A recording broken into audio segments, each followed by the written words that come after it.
What's something about your culture nobody knows? I'm from a small village where women who lie lose their tongues. I watched it happen to 3 women in my family before they came for me. No trial, no mercy, just the elder son holding your arms down while his father held up his hot iron blade. My mother said it kept us pure, but really it just kept us terrified. Speaking never felt safe. Even if you were sure you were telling the truth, nothing could stop someone from accusing you of lying. My brothers would taunt me, threatening to tell my parents I'd told a lie if I didn't do their chores for them. To them, it was a joke. To me, it was a living nightmare. Every time I went to the marketplace, I saw tongueless women begging wordlessly for coins and getting dirt kicked in their faces. I would do anything to make sure I didn't become one of them. My sister lost her tongue when she was 15. This married man had been following her around, and when his wife asked if my sister had encouraged him, my sister said no. The guy admitted everything the next day, but somehow that made her the liar for denying it. They did it in our kitchen while I hid under the stairs. The sounds still wake me up sometimes. After that, my sister couldn't eat solid food for months. She tried writing notes, but nobody wanted to read words from a liar. No man would marry her now. She joined the other tongueless women who haunted our market, pointing at things they needed, depending on their kids to guess what they wanted. Walking reminders of what happened when women forgot their place. Fear ran our whole lives. My cousin started stuttering because she'd check every word 3 times before saying it. My friend just stopped talking, pretending to be mute. Safer that way. When I turned 17, I worked at my uncle's fruit stand weighing rice for customers. The mayor's wife bought her usual 2 kilograms one day, but this time she came back hours later saying I'd shorted her. I knew I'd given her the right amount because I always measured twice, but it didn't matter. She was Haram Rais al-Baladia, and I was nobody. The elders came for me that afternoon. They searched me and found nothing, but she insisted I'd hidden the rice that I stole. Her word against mine wasn't even a contest. By sunset, they announced I'd face judgment at dawn. My mother didn't ask if I was innocent because it didn't matter. Someone important had made an accusation. That night, Mom sat on my bed teaching me how to live without a tongue, which foods to avoid so I wouldn't choke, how to breathe through the pain when it happened. In the kitchen, I could hear them preparing the blade. The rasp of metal on stone and the heating of the fire went on for hours. I thought about running. The door was right there and the port city was only 2 days away. But leaving meant abandoning everything and hoping I don't die in the desert heat without water for 2 days minimum. Staying meant losing my voice forever. I lay there trying to decide what to do while they sharpened the blade. Dawn came fast. The elders arrived with the mayor, all of them looking satisfied that justice would be served. The Haram Rais al-Baladia sat in our best chair like she was watching a show. My uncle held my arms even though he'd known me since birth, knowing I'd never stolen.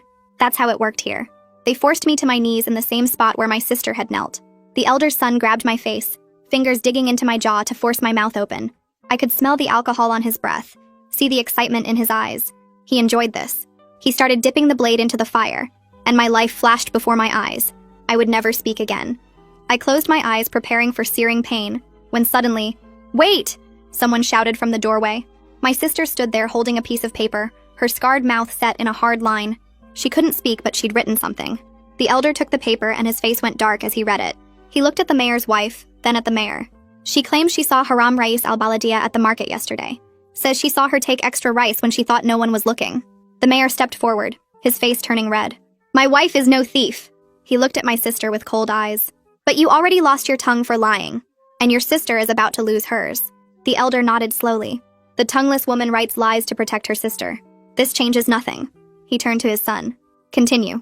The hot blade was taken out of the fire, and just when the elder's son was about to press it against my tongue, the mayor grabbed his arm. "No," he pointed at my sister. "If she spreads these lies about my wife, even in writing, it must be punished." His smile made my blood freeze. "We must take more than just the younger one's tongue. The silent one still has hands to write lies with." The elder considered this while my sister's face drained of color. "Yes," he decided. "Both of them. The tongue and the hands. Let's finish what we started with this family of liars." Requested Reads is on Spotify now. Check out link in the description or comments. The elder's son tightens his grip on my jaw while his father raises the heated blade toward my open mouth. And in that frozen moment, I see my sister launch herself forward with a strength I didn't know she still possessed. She crashes into the elder's son with her full body weight, and the blade flies from his father's hand, clattering to the floor where it burns a black mark into the wood. The elder's son stumbles backward and his fingers slip from my face. The room explodes into shouting. The mayor jumps from his chair. The elder scrambles for the fallen blade. My uncle's hands loosen on my arms just enough for me to wrench myself sideways, and I scramble away from the kneeling spot where my sister bled years ago. My mother stands near the doorway but doesn't move to block our path, instead turning her face away as if she can't bear to watch what happens next. Her hands grip the doorframe, but she steps aside. My sister grabs my wrist with her scarred hands and yanks me toward the door while the elder's son struggles to his feet, his face twisted with rage. The mayor stands up from his chair shouting orders, but we're already moving, our bare feet slapping against the floor as we run. The elder yells something behind us, but I don't look back. My sister's grip on my wrist is so tight it hurts, but I don't care. We burst through the front door into the late afternoon heat and sprint down the dusty street while voices erupt behind us. Neighbors peek through windows and doorways but quickly retreat inside, closing shutters and doors as if they never saw us pass. No one will help us. No one ever helps. The sun beats down on my head and the packed dirt street burns my bare feet, but I keep running. My sister pulls me into a narrow alley between two houses and we cut through someone's back lot where laundry hangs drying in the sun. I lose my left sandal when it catches on a rock and sharp stones cut into my bare foot, but I don't slow down because I can hear men's voices getting closer. Blood from my foot leaves marks in the dust.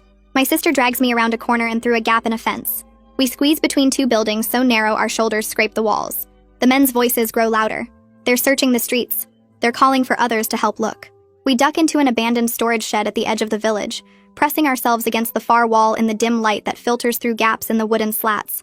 My sister clamps her hand over my mouth even though I'm trying not to make a sound, and we hold completely still as heavy footsteps pass by outside. I can hear the elder's son cursing as he searches. Someone else is with him, maybe 2 or 3 men. They're checking every building, every hiding spot. The footsteps stop right outside our shed. I close my eyes and pray they don't look inside. My sister's hand presses harder against my mouth. Her other hand grips my shoulder. We don't breathe. After what feels like forever, the footsteps move away. After the footsteps fade, my sister releases me and pulls out a small pencil stub and scrap of paper she keeps in her pocket. She writes quickly and shows me the note. Desert or Blade? Choose now. Her scarred mouth is set in a grim line as she watches me read. I nod and whisper that we should wait until dusk when it's cooler and we can move with less chance of being spotted. My sister writes again. Highway, truck stop, 2 hours walk after dark. She's already thinking ahead while I'm still shaking from how close that blade came to my tongue. She knows the routes because she used to walk to the market before they took her tongue. She knows which paths avoid the main roads. We check our pockets and find almost nothing useful. I have a thin silver bracelet my grandmother gave me that might be worth something for trade or bribe. My sister has her pencil and paper, and the clothes on our backs are all we own now since we can never go home again. My foot throbs where the stones cut it. Blood has soaked through my remaining sandal. My sister examines the cuts and frowns. The afternoon drags on while we take turns sleeping in short shifts, our bodies cramping in the small space. My sister tears a strip from her sleeve and wraps my bleeding foot, her movements gentle despite her own pain from old scars that never healed right. The fabric helps stop the bleeding, but walking is going to hurt. Outside the shed, I can hear the village sounds continuing. People going about their day. Children playing, dogs barking, life moving forward like nothing happened. Like 2 women didn't just escape their own mutilation. The heat makes the shed feel like an oven. Sweat runs down my back and my throat is so dry it hurts to swallow. My sister hands me a small piece of hard bread she had hidden in her pocket. It's stale and dusty, but I eat it anyway. She takes a tiny bite herself, then puts the rest away. We'll need food for the walk. The sun moves across the sky slowly. Every sound outside makes us freeze.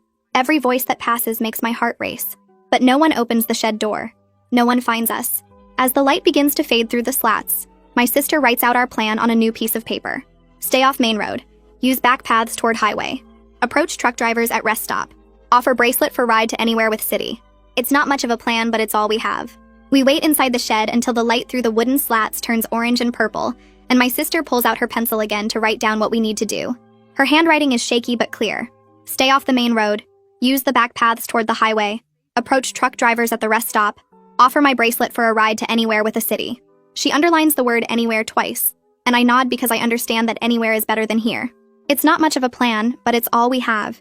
And when the sky gets dark enough that we can move without being easily spotted, we slip out of the shed into the warm evening air.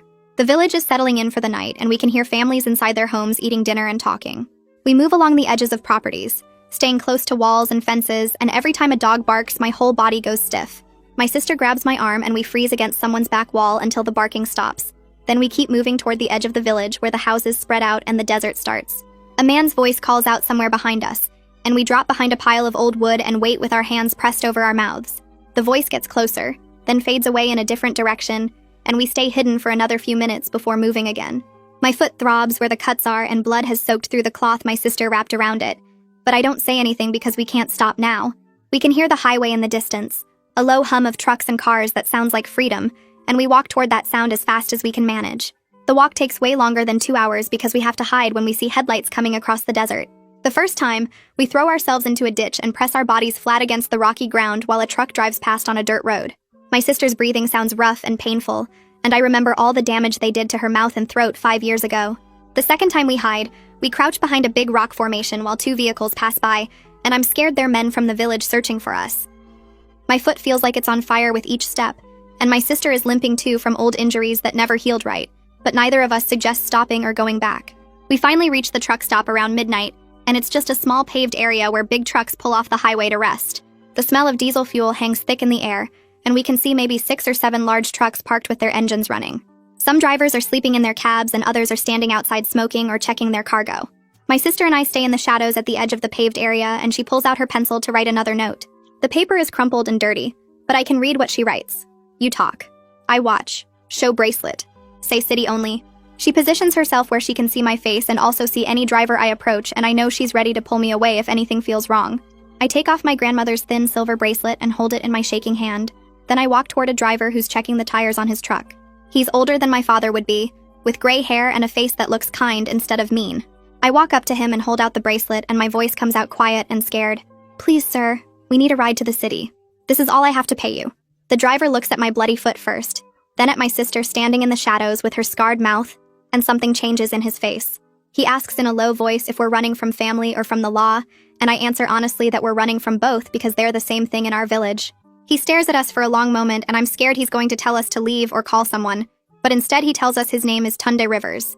He says he lost a niece 5 years ago to a village custom like ours, but in a different region, and he couldn't save her because he lived too far away and found out too late. His voice sounds sad and angry at the same time. Tunde waves away my bracelet and tells me to keep it. Then he says we can ride hidden under the tarp in his truck bed with his produce, but we have to stay completely quiet if he gets stopped at any checkpoint. He warns us that if officials find us, he'll have to pretend he didn't know we were there, and we both nod because we understand. We climb into the back of his truck, and Tunde helps us burrow under a heavy canvas tarp that covers crates of melons and vegetables. The space is tight and dark and smells like dirt and diesel fuel, but it feels safer than anything has felt in days. We arrange ourselves between the crates so we won't roll around when the truck moves, and Tunde secures the tarp over us before walking back to the driver's cab. A minute later, the truck's engine gets louder and we start moving, pulling out of the truck stop and onto the highway.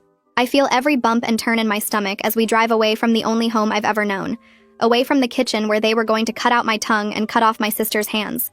My sister finds my hand in the darkness under the tarp and squeezes it 3 times, which is our childhood signal that means, I'm here with you. And I squeeze back 3 times to tell her the same thing. An hour passes in that cramped darkness and my legs start going numb from staying in the same position.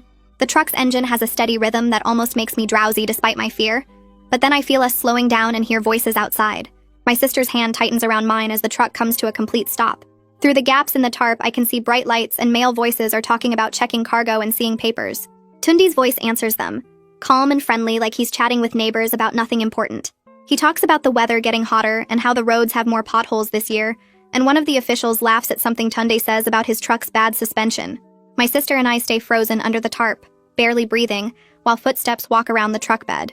Someone pats the canvas right above my head, and I feel my whole body go stiff with terror. But then the footsteps move away and I hear Tunde still talking about road conditions and delivery schedules.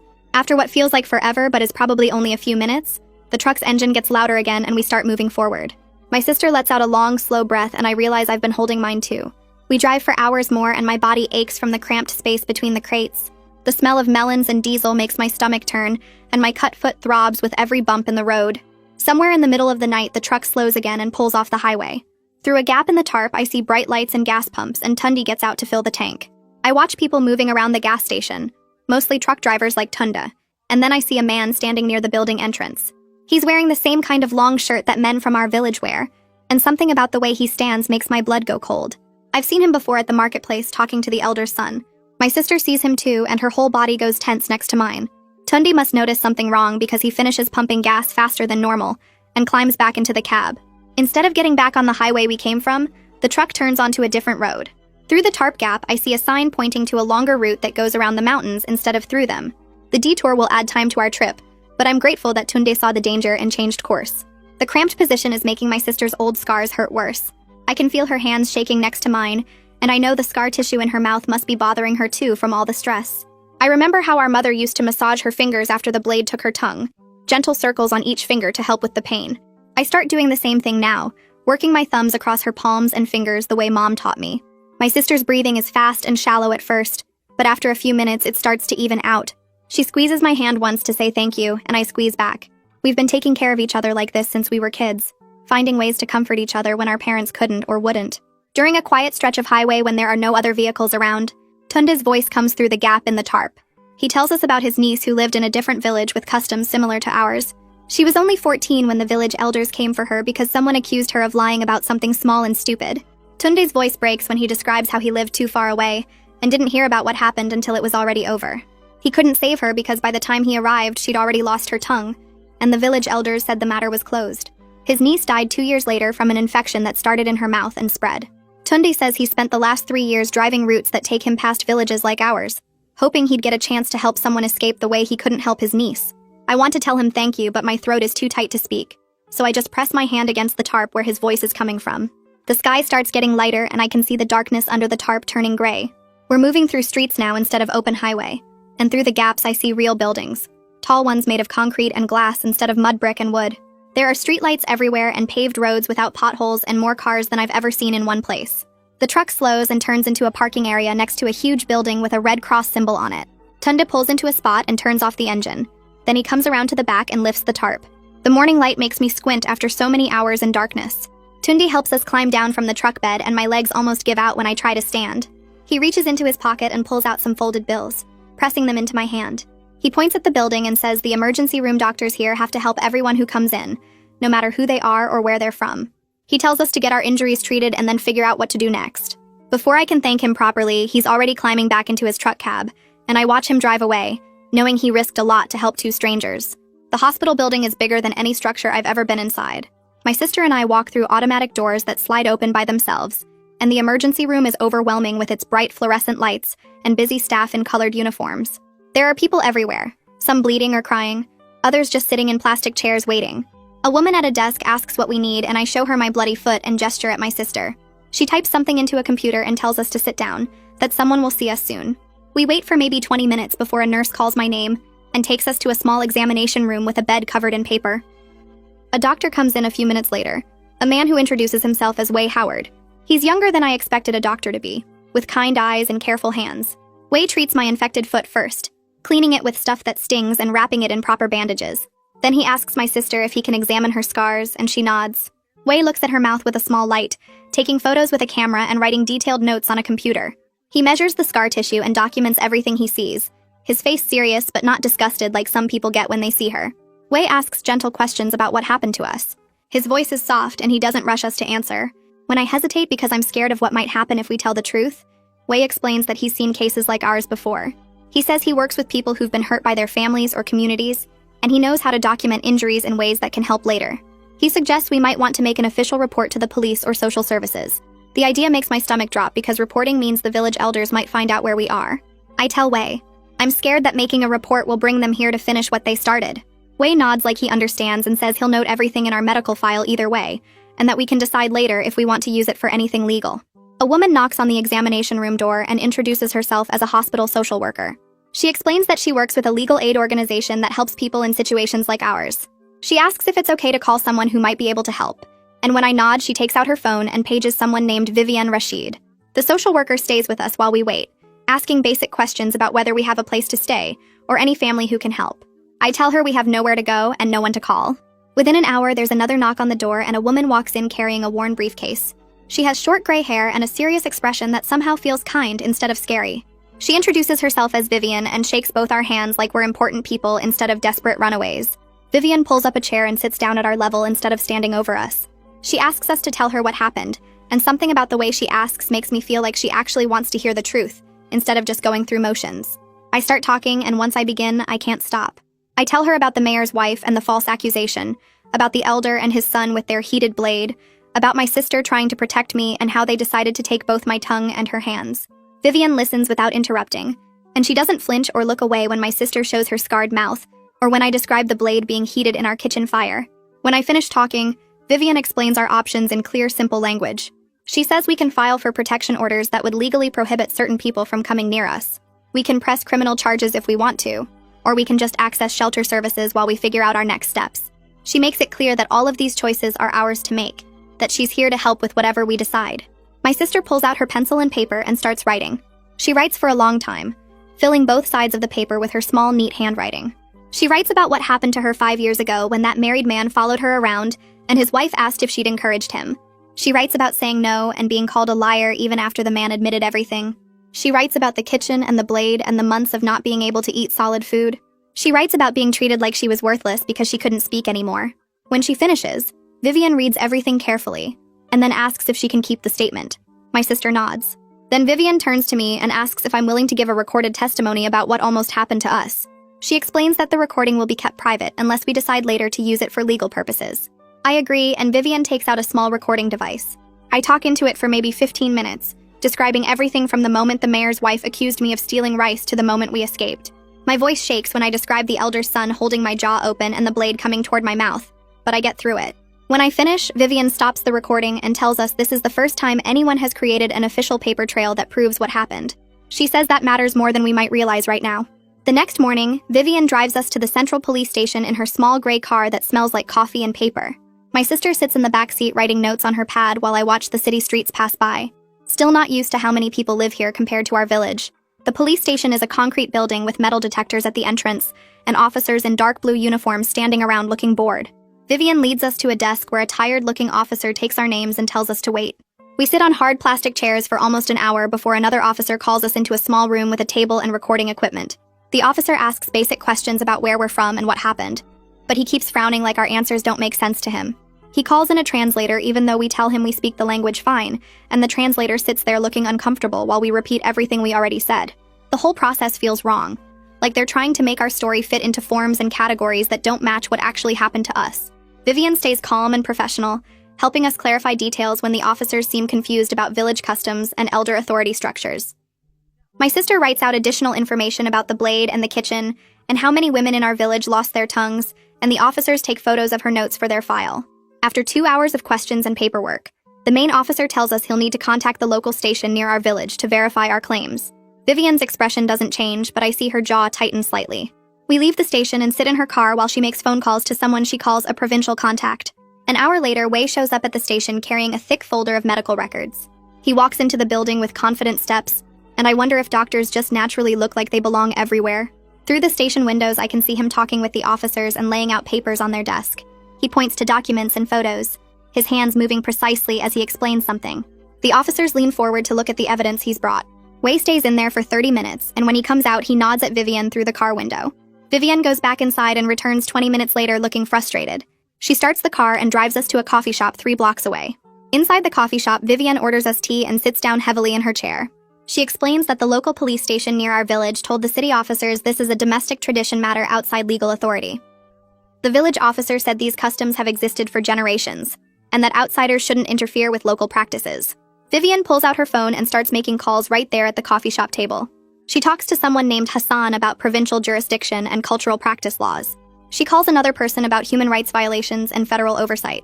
She calls a third person asking about precedent cases. My sister and I sit quietly drinking our tea while Vivian works through her contact list with sharp, focused energy. By the time the sun starts setting, Vivian has connected with a prosecutor at the provincial level, who apparently has been trying to build cases against villages that practice these brutal customs. She explains to us that this changes our strategy completely. Instead of going through local police who dismiss these cases, we'll work with provincial authorities who have broader power and less connection to village politics. It will take longer, she warns us, maybe weeks or months instead of days, but it has a much better chance of actual legal consequences for the elder and the mayor. The next afternoon, a woman named Ren calls Vivian's office while we're there organizing paperwork. Ren introduces herself as a reporter working on a story about traditional practices and modern law. My first reaction is absolute panic because media attention feels dangerous, like putting a target on our backs for anyone from the village to find us. Vivian asks Ren careful questions about her story angle and editorial standards. Ren explains she wants to focus on the policy gaps and legal frameworks, rather than personal trauma details. She promises complete anonymity with altered voices in any recordings and no identifying information about our specific village or situation. Vivian looks at us and asks what we think. My sister writes quickly that media coverage might help other women, and I realize she's probably right even though it scares me. We agree to meet with Ren under strict conditions that Vivian negotiates over the phone. 2 days later, Ren comes to Vivian's office with a small recording device and a notebook. She's younger than I expected, maybe late 20s, with short hair and tired eyes. She asks us questions about the legal process and what barriers we faced, not about the blade or the kitchen or the specific terror we felt.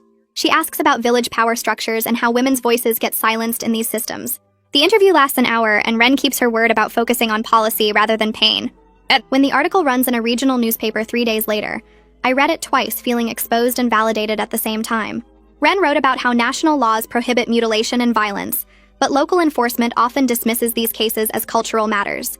She interviewed legal experts about jurisdiction problems, and discussed our case only as one anonymous example among several. Our specific details are changed enough that I don't think anyone from the village would recognize us, but the truth of what happened is still there in the facts she presents. The article generates immediate responses. Vivian shows us emails from people donating money to the legal aid fund that's helping with our case. Some donations are small, maybe 10 or 20 currency units.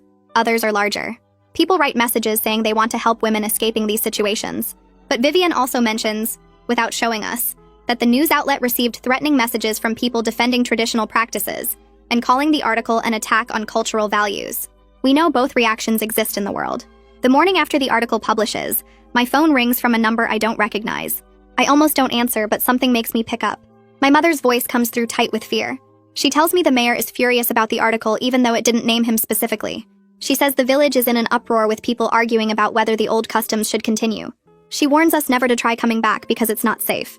Then her voice drops to a whisper, and she says she's proud we got away, that she should have helped us escape years ago. The call ends abruptly like someone walked into the room. 2 hours later, Vivian's office phone rings and it's my mother again, this time calling from a different number. She tells Vivian she's sending something important. Minutes later, Vivian's phone buzzes with an incoming photo message. The image shows our kitchen with the blade being heated in the fire, and there's a timestamp visible on a wall clock showing it's from the night we escaped. My mother took this photo secretly while they were preparing to take my tongue and my sister's hands. The premeditation is right there in the image. The careful preparation. The heated blade ready hours before dawn.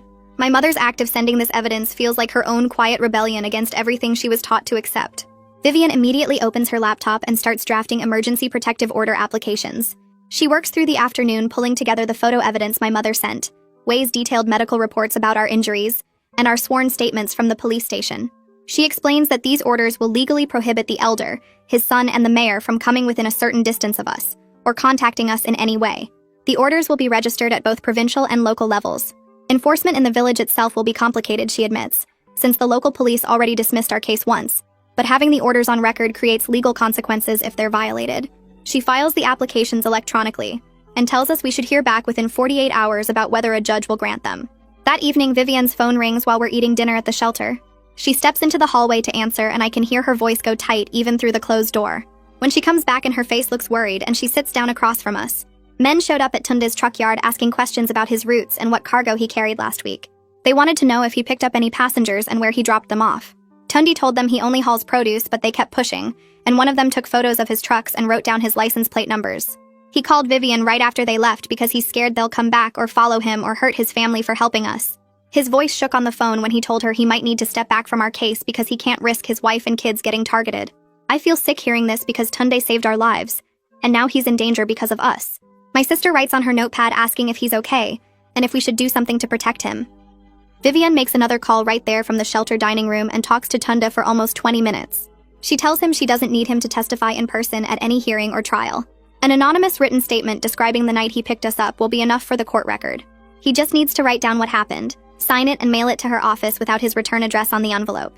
No one will know his name or where he lives, and he won't have to appear anywhere publicly.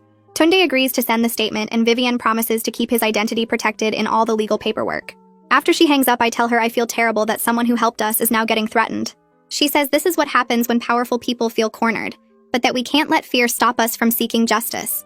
The next morning, I wake up to voices in the shelter hallway and the sound of staff members moving quickly past our door. My sister and I get dressed and find the shelter director talking to 2 staff members near the front entrance. They noticed men standing across the street about an hour ago, just watching the building. The men aren't doing anything illegal, just standing there on the sidewalk smoking and looking at everyone who goes in or out. The shelter staff already called the police who showed up and questioned the men, but couldn't arrest them for standing on a public street. The police told the men to move along, but they just walked to the corner and kept watching from there instead. The shelter director tells us we need to pack our things because Vivian is arranging an emergency move to a different location with better security. We go back to our room and stuff our donated clothes and toiletries into plastic bags since we don't have real luggage. Everything we own fits in 2 grocery bags, and that makes me feel small and powerless. We're supposed to be safe here, but we're still running, still hiding, still looking over our shoulders.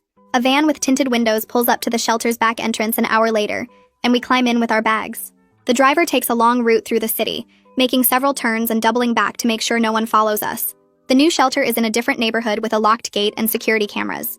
We have to show ID to get in, and visitors need appointments scheduled in advance. Our room is smaller than the last one, but it has a lock that works and bars on the windows. My sister and I unpack our few things and sit on the beds not talking because there's nothing to say. We thought we escaped when we left the village, but the fear followed us here. That night, I fall asleep quickly because I'm exhausted, but the nightmares start around 2 in the morning. I'm back in our kitchen, and the elder son has my jaw in his hands. I can smell the alcohol on his breath and see the heated blade coming toward my mouth. I try to scream, but no sound comes out, and I wake up gasping with my jaw clenched so tight it aches. My sister is awake too, sitting up in her bed watching me with worried eyes. This happens every night for the next week. I'm scared to fall asleep because I know the nightmare is waiting. Wei calls to check on us, and I tell him about the dreams.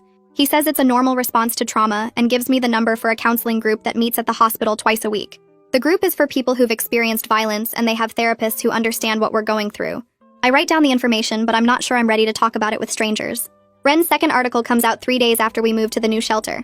This one is different from the first because it focuses on laws and policies instead of personal stories.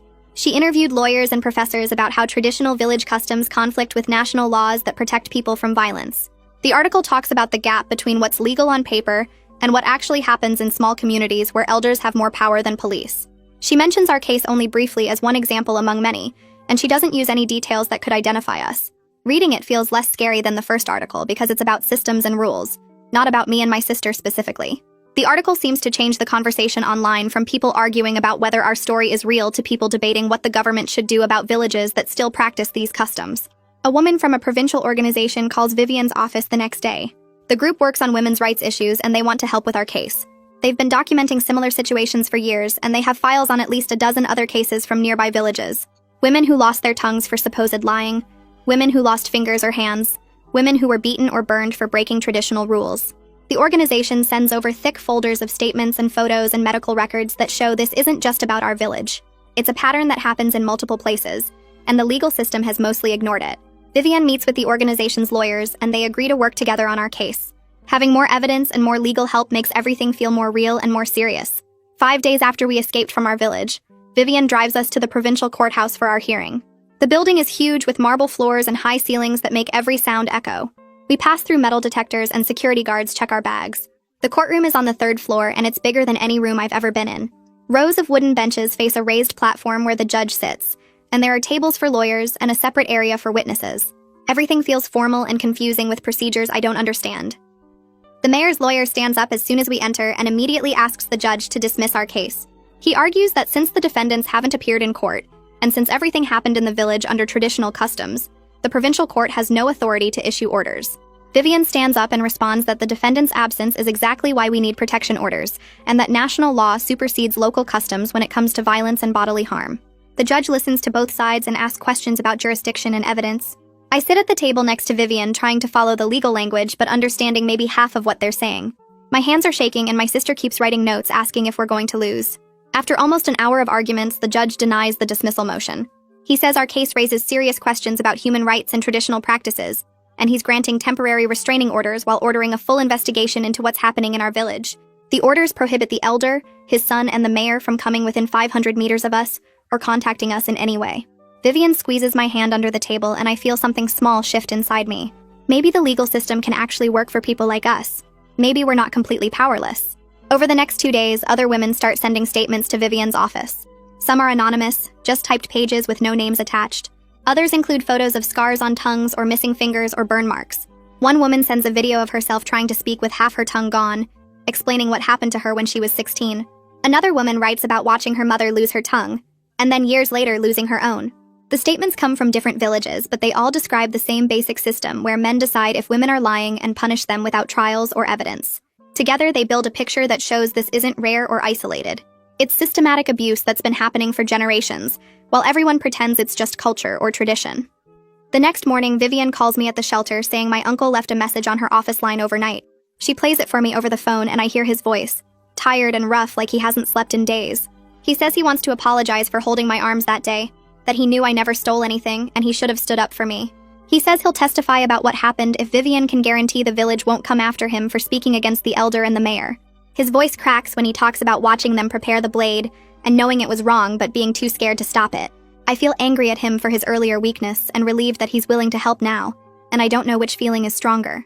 Vivian tells me she can arrange protective measures for him if his testimony is solid, and I say yes because we need every witness we can get, even if I'm still mad at him for what he did. That same afternoon, Ren calls Vivian with something big.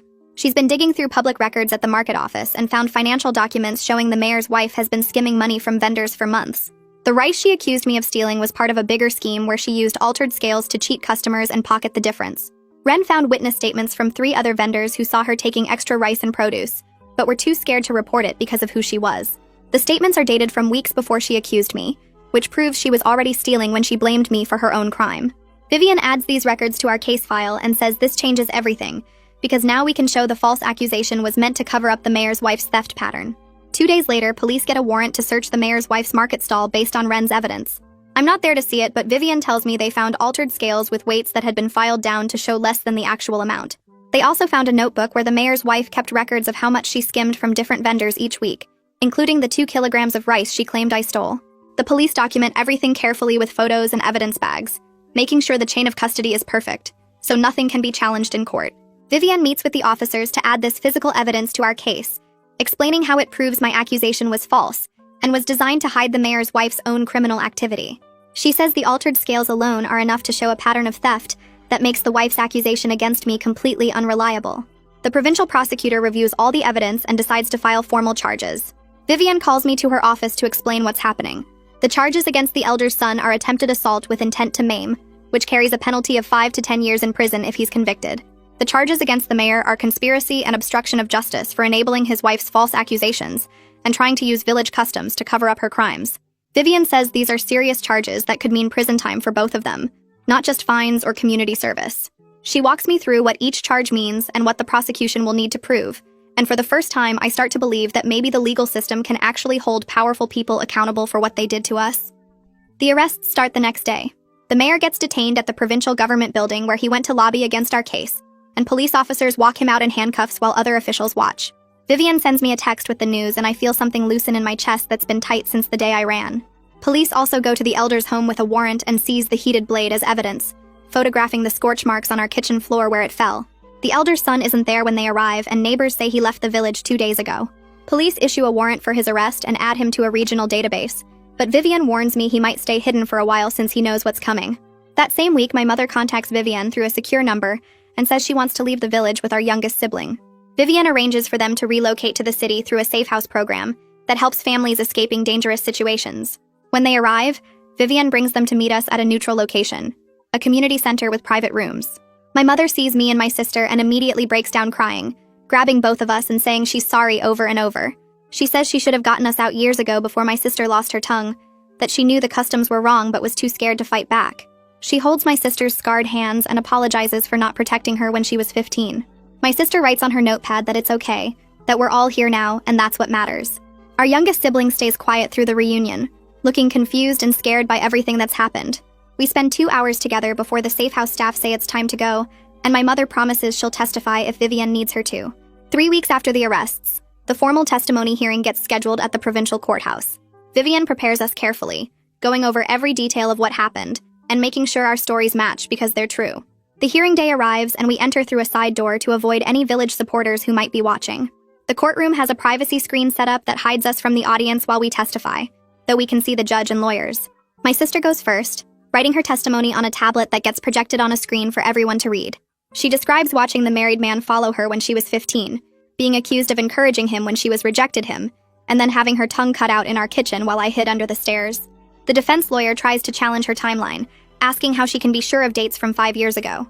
But Vivian has prepared medical records from the village clinic that show my sister was treated for severe mouth trauma on the exact date she described. Then it's my turn, and I tell the whole story from the rice accusation to the blade being heated to my sister saving me at the last second. The defense lawyer pushes hard on why I didn't report the mayor's wife's theft earlier if I knew about it, and I explain that nobody reports powerful people in the village because reporting means punishment. Vivian backs me up with testimony from other vendors who saw the same pattern but stayed silent out of fear. The defense challenges Tunde's written statement, arguing it's unreliable since he won't appear in person to be cross-examined. The lawyer suggests Tunde might have made up his story to help us, that there's no way to verify he actually picked us up that night, or that we were really running from the village. Vivian signals to Ren, who's sitting in the gallery, and Ren brings forward a folder of documents. She's pulled highway toll records showing Tunda's truck passing through the checkpoint near our village at the exact time he said he picked us up. She also has truck weigh station timestamps from later that night showing his truck was heavier than usual, consistent with carrying extra passengers hidden under the tarp. The defense lawyer tries to argue this is circumstantial, but the judge seems impressed by how thoroughly the timeline has been documented. Ren's evidence turns Tunda's affidavit from a questionable statement into a corroborated account that matches all the physical evidence. Wei testifies next, and his medical documentation becomes the strongest part of our case. He describes examining my sister's tongue scars in clear, objective language, explaining how the scar tissue pattern is consistent with a heated blade injury that happened years ago. He shows photos of the scarring and explains why it couldn't have been caused by accident or disease. Then he presents his findings about my injuries from the day we escaped, including the infected foot and the jaw bruising where the elder's son grabbed my face. His testimony is calm and factual, just describing what he observed and documented without any emotional language. The judge asks several questions about his methodology and seems satisfied with Wei's answers. The defense tries to suggest my injuries could have happened some other way, but Wei has detailed photos with timestamps that prove when and how each injury occurred. His documentation makes our story undeniable because it's not just our word anymore. It's physical evidence that can't be explained away. After 2 days of testimony, the judge reviews all the evidence and makes his ruling. He grants permanent protection orders prohibiting the elder, his son, and the mayor from any contact with me, my sister, or any member of our family. The orders include a 500-meter distance requirement and ban any communication whether direct or through third parties. He sets trial dates for the criminal charges against the elder's son and the mayor, scheduling them for 3 months out to give both sides time to prepare. Then he addresses the bail question and denies it for the mayor, ruling that his position of power in the village makes him a flight risk and a potential threat to witnesses. The mayor will stay in custody until trial. Vivian squeezes my hand under the table when the judge announces the bail denial, and I feel something like safety for the first time since this whole thing started. The protection orders are real and enforceable, and knowing the mayor can't come after us while he's locked up makes me believe we might actually be safe now. The shelter staff connects me with a job opening 2 days after the court hearing. A fruit wholesaler needs someone for inventory tracking and customer orders, and the work pays enough that I could save toward rent if I'm careful. The interview happens in a warehouse that smells like citrus and earth, reminding me of my uncle's stand but without the fear attached to those memories. The owner asks basic questions about my experience weighing produce and dealing with customers, and I answer honestly about working at the fruit stand before everything happened. He nods and says I can start Monday morning at 6, then shows me the inventory system on a tablet that tracks everything digitally instead of on paper. My sister enrolls in an assistive technology course at a community center that same week.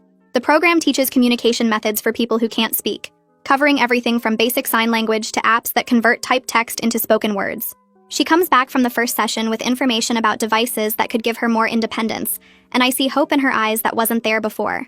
The course meets twice a week and costs nothing because it's funded by a disability services grant. My mother starts attending counseling sessions at a different community center across town. She goes every Thursday afternoon and doesn't talk much about what happens there, but she seems a little less tense each week. She finds work at a laundry service that operates out of a basement near our shelter, folding clothes and running pressing machines for hotels and restaurants. The owner doesn't ask questions about her background or require references, just watches her work for an hour and then offers her the job. Our youngest sibling enrolls in a city school where nobody knows about our village or our family history.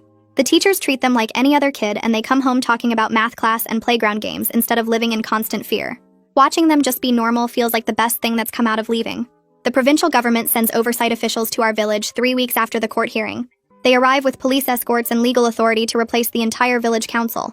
The new administrators post a formal decree in the marketplace condemning the tongue-cutting practice in language that leaves no room for interpretation. The decree states that anyone who attempts the practice will face immediate arrest and prosecution under national law, with prison sentences ranging from 10 to 20 years. Vivian sends us photos of the posted notices, and seeing those words displayed where everyone can read them makes something loosen in my chest. Some villagers grumble that outsiders are destroying their traditions, and that the government has no right to interfere with local customs. Others stay quiet, but you can see the relief on their faces, especially the women who've been living in fear for years. An anonymous reporting system gets installed in the village during the same week the new administrators arrive. They set up a dedicated phone line that women can call without giving their names, and they install a lockbox outside the new administrative office where people can drop written reports without being seen. Within the first month, a dozen reports come in about various forms of violence and coercion that have nothing to do with tongue cutting, but show how deep the problems run. The reports describe forced marriages, stolen wages, beatings, and threats that kept women silent for years. Provincial investigators begin quietly following up on each report, interviewing witnesses and building cases. Vivian tells us about the reporting numbers during one of our check-in meetings, and knowing that other women are finally speaking up feels like something is actually changing. Ren publishes her third article focusing on the recovery process and policy outcomes rather than the trauma itself. She interviews legal experts about what systemic changes are needed and talks to social workers about how survivors rebuild their lives after escaping traditional violence. The piece mentions our case only briefly as one example among many, which feels like being seen without being consumed by public attention. She includes quotes from provincial officials about the new oversight measures and from NGO workers about similar interventions in other regions. Reading the article feels different from the earlier ones because it's not about our pain anymore. It's about what comes next and how to prevent this from happening to others. The mayor's wife issues a public statement through her lawyer 2 months after the protection orders get granted. The statement formally retracts her accusation against me and admits she took the extra rice herself to cover a gambling debt she'd been hiding from her husband. She offers financial restitution for the harm caused, suggesting an amount that Vivian immediately says is too low. Vivian negotiates back and forth with the lawyer over email and phone calls, pushing for enough money to cover our medical bills and contribute toward our housing deposit. They settle on an amount that's 3 times the original offer, paid in 2 installments with the first one arriving within a week. The money gets deposited into an account Vivian helped us open, and seeing that balance makes the idea of our own apartment feel real instead of impossible. The mayor accepts a plea agreement 3 months after his arrest. The terms require him to resign from the office permanently and accept a lifetime ban from holding any government position. He pays substantial fines that get split between the provincial treasury and a victim services fund, and he has to perform 200 hours of community service at a women's shelter in the city. It's not perfect justice because he doesn't go to prison, but Vivian explains that most victims of village customs never see any accountability at all. She says this outcome sends a message to other village leaders that enabling these practices carries real consequences. I think about whether it's enough and decide that watching him lose everything he valued counts for something, even if it doesn't undo what almost happened to us. The elder son gets arrested after starting a bar fight in a neighboring town 4 months after we escaped. He punches someone over a card game dispute and the police get called. When they run his identification at the station, the outstanding warrant from our case pops up in the system. The officers execute the warrant immediately, and this time he's held without bail because he's already shown he'll run. Vivian calls to tell us the news, and I feel my shoulders drop with relief I didn't know I was carrying. Knowing he's in custody and can't come looking for us helps me sleep a little better at night, though the nightmares still come sometimes. My sister and I move into a small 2-bedroom apartment through a housing assistance program 5 months after arriving in the city. The program subsidizes part of our rent for the first year, while we build up savings and job stability. We spend a weekend furnishing it with secondhand basics from charity shops, finding a couch that's only slightly worn and a kitchen table with mismatched chairs that work fine. We buy our own locks for the doors and windows, the kind that need keys from both sides so nobody can break the glass and reach through. Having a space that's truly ours, with locks we control and neighbors who don't know our history, feels like the most valuable thing we've ever owned. My sister hangs curtains in her room, and I set up a small desk where I can do inventory paperwork from my job. I start keeping nightly voice memos on a cheap phone Vivian helped us get through a donated phone program. Every night before bed, I record my thoughts and experiences, talking through what happened during the day and how I'm processing everything that brought us here. The recordings are just for me, a way to reclaim my voice and prove to myself that I can speak without fear now. Some nights I talk for 2 minutes, other nights for 20, depending on what's weighing on my mind. I block harassing numbers when they appear, usually from area codes near our old village, and I don't let them stop me from using the phone. Slowly, my sleep improves as the nightmares become less frequent, dropping from every night to maybe twice a week, then once a week, then occasional. 4 months after our escape, we set up our small apartment for dinner with the people who helped us get here. My sister wipes down our secondhand table while I arrange mismatched plates and cups we bought from the charity shop. Tunde arrives first carrying a crate of fresh mangoes and oranges from his delivery routes, setting them on our kitchen counter with a smile. Wei shows up next with a bag full of bandages, antiseptic, and basic medical supplies for our first aid kit, explaining we should always keep these things on hand. Vivian walks in holding a folder of papers, and when she opens it, I see official stamps and signatures on documents that say, "Our case is officially closed," and the protection orders are permanent. Ren brings her published articles printed and bound in a simple folder, 3 pieces that told our story without exposing us, focusing on policy changes instead of our trauma. We crowd around our small table, passing plates of rice and vegetables, and Tunde raises his cup of water. We all lift our drinks and toast to boring, ordinary days ahead, to the simple freedom of speaking without fear, to sleeping through the night without nightmares. The conversation stays light, and we laugh about small things like Wei's terrible parking and Vivian's coffee addiction, normal topics that have nothing to do with villages or blades or running. After everyone leaves, my sister and I wash the dishes together in our tiny kitchen, and the quiet feels comfortable instead of scary. I wake up each morning now in a place where no one is sharpening blades in the kitchen, and that quiet relief is enough. My sister and I go to our jobs, come home, cook dinner together, and plan for things like saving money for better furniture, or maybe taking a class at the community center. It's not a fairy tale ending with everything perfect and tied up neatly. I still have bad dreams sometimes, and my sister's scars still ache when the weather changes. But this life is ours, and we built it ourselves. And knowing we're safe here makes even the hard days feel possible. We don't have profound insights about justice or healing, just the daily routine of living without fear. And that turns out to be enough. Congrats on making it to the end without throwing your phone. Reward yourself by subscribing and letting the algorithm enable us again.